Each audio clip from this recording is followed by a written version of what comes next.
अस्सलामुअलैकुम, welcome back to my channel. मेरा नाम है राव मोहम्मद हामिद और आप देख रहे हैं क्रिक टॉक विद हामिद। जैसे कि मैंने अपनी लास्ट एपिसोड में ये अनाउंस किया था कि जो बिगनर्स हैं, जो बच्चे हैं, वो जो क्रिकेट सीखना चाहते हैं, उनके लिए मैं कुछ एक कैंपेन लेके आ रहा हूँ, क्लासेस लेके आ रहा हूँ, जिसमें उसे बताया जाएगा सेटअप के बारे में, स्टांस के बारे में, डिफरेंट ड्राइव्स के बारे में, हर चीज़ के बारे में। तो आइए हम अपनी पहली एपिसोड स्टार्ट करते हैं। तो आज के इस क्लास में मैं आपको बताऊंगा कि एक बच्चे के लिए जब वो क्रिकेट स्टार्ट करता है तो उसका सेटअप कैसा होना चाहिए, उसकी ग्रिप कैसी होनी चाहिए, उसका स्टांस कैसा होना चाहिए।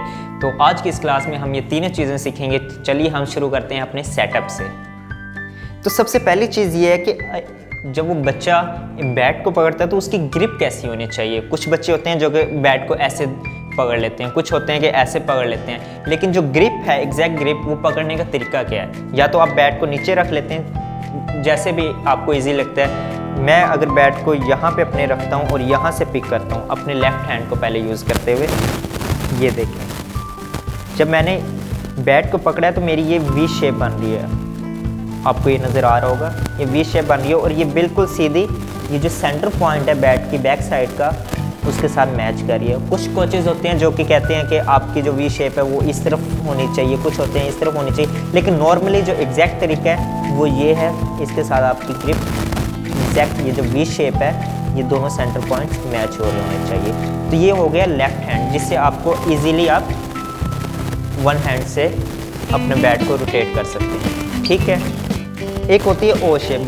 कुछ बच्चे होते हैं जो कि इस तरह से पकड़ लेते हैं, लेकिन उसमें प्रॉब्लम क्या आती है, जब आप बैट को एग्जीक्यूशन मोड में लेके जाते हैं तो आपके ये जो हिस्सा है यहाँ पे वो चीज़ अफेक्ट करती है। ये देखिए, यहाँ से मेरा हाथ बिल्कुल ही मोड़ रहा है और ये इंजरी भी इससे हो सकती है। तो एग्जैक्ट जो पोजीशन है वो ये वी शेप है। उसके बाद राइट हैंड को हमने कैसे पकड़ना है, ये डिस्टेंस है एक बैट को पकड़ने का, ग्रिप करने का। कुछ बच्चे होते हैं जो कि मैंने पहले भी बताया कि वो ऐसे पकड़ लेते हैं या बहुत ज़्यादा डिस्टेंस रख लेते हैं।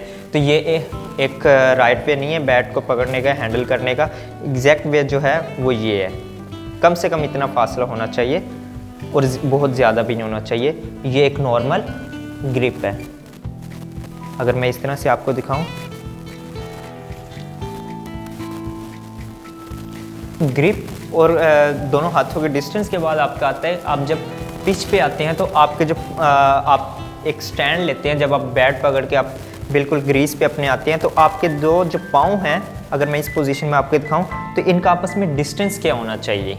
आप बैलेंस किस वे में हैंडल कर सकते हैं, आपका बैलेंस कैसे हो सकता है। कुछ जो होते हैं बच्चे वो इतना डिस्टेंस रखते हैं जिससे कि आप अपने जो नीज़ हैं वो बेंड बहुत मुश्किल से करते हैं और इससे आप बैलेंस नहीं होते। या कुछ बच्चे होते हैं जो कि बिल्कुल ही अपने पाँव बिल्कुल ऐसे साथ जोड़ लेते हैं, जो कि एक बिल्कुल रॉन्ग वे है। इससे भी आपका बैलेंस नहीं होता है। जो बैलेंस आपका एग्जैक्ट होता है वो इतना, कम से कम आपके दोनों पाँवों के दरमियान में गैप होना चाहिए, इतना डिस्टेंस होना चाहिए।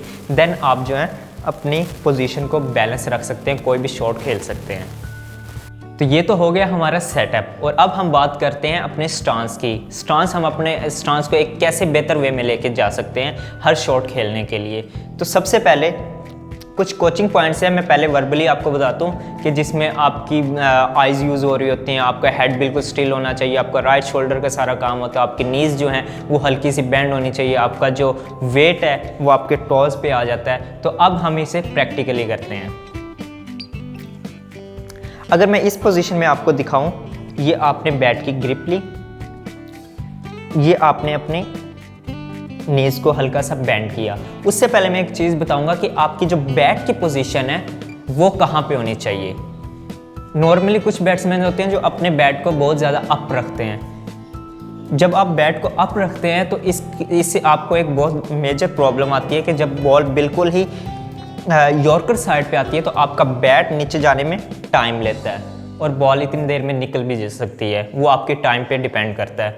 कुछ बैट्समैन होते हैं जो अपने बैट को इधर रखते हैं बिल्कुल, लेकिन इससे भी एक प्रॉब्लम आती है, जब आपको कोई बाउंस वगैरह मारता है बॉलर तो आपको बैट ऊपर लाने में टाइम लगता है, जिससे आपको प्रॉब्लम पेश आती है। तो एक नॉर्मल जो बैट की पोजीशन है वो ये होनी चाहिए एक बैट्समैन के लिए, जिससे वो इजीली यॉर्कर्स को भी खेल सके और ऊपर की जितनी भी शॉट्स हैं, बाउंस है या जो भी शॉट है वो इजीली खेल सकते हैं। उसके बाद हम स्टांस की बात करते हैं। स्टांस के लिए आपके पाँव का डिस्टेंस ये, आपकी नीज जो हैं वो हल्की सी बेंड होनी चाहिए, आपका जो आई लेवल है वो बिल्कुल जो बॉल आई लेवल जो है आपकी वो बिल्कुल बॉल की लाइन में होना चाहिए, आपकी नोज़ बिल्कुल स्ट्रेट, आपका जो लेफ़्ट शोल्डर है वो इस पोजीशन में ये होना चाहिए।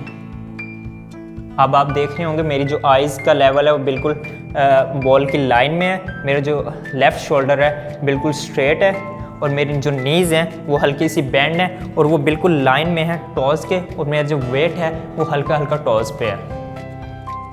तो ये बेस्ट स्टांस है।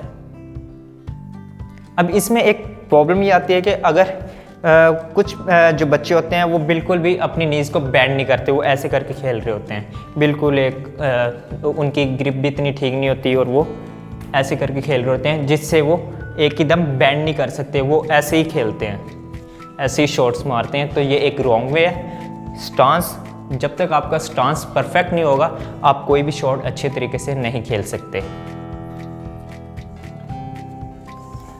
और मैं अब एक अपनी दूसरी इस पोजीशन में भी आपको अपना स्टांस दिखा देता हूँ कैसा होना चाहिए। ये देखें,